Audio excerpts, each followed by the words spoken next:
do a great work. And let me tell you something that's unfolding in our midst that's profound to me. God is not waiting on the membership to catch the vision. God is using non-members to invest in the vision of the church. Because here's the deal. Some of us walk by faith and not by sight.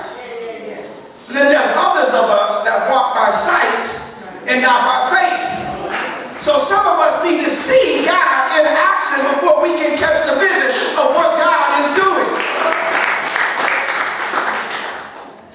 Some years ago, I was preparing an older couple to be married, and the man was indignant at the prospect of a person in his 30s teaching him, who was and his fiancée, who was in his 60s.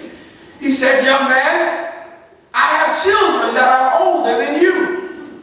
We can teach you more about marriage than you can teach us. We don't need this counsel." And I said to him, "Unless the Lord builds a house, they labor in vain."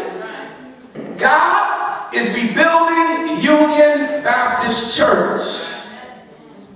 It's an old building, but part of the vision is that this edifice will be transformed to be a facility that is appropriate for the ministry that God is calling us to deliver. Part of the vision is that people will catch the vision and want to invest beyond their lifespan so that they will put the church in their will and life insurance and trust funds so that beyond their death, this vision will come to pass.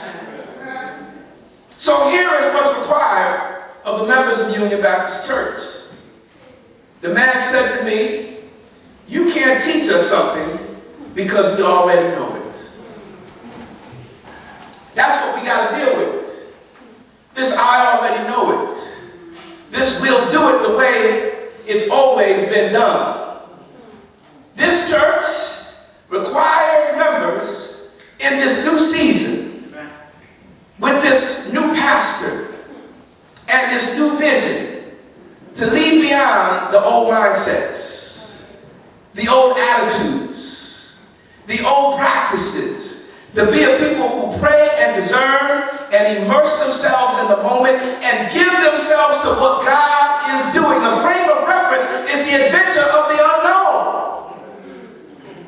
Not what we already know, but by faith, what we don't know, what we're chasing after, is what God has called us to be about.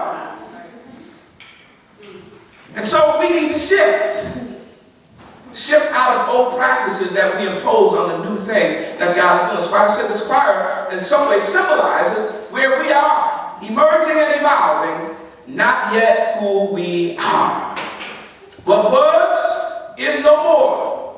What will be already is.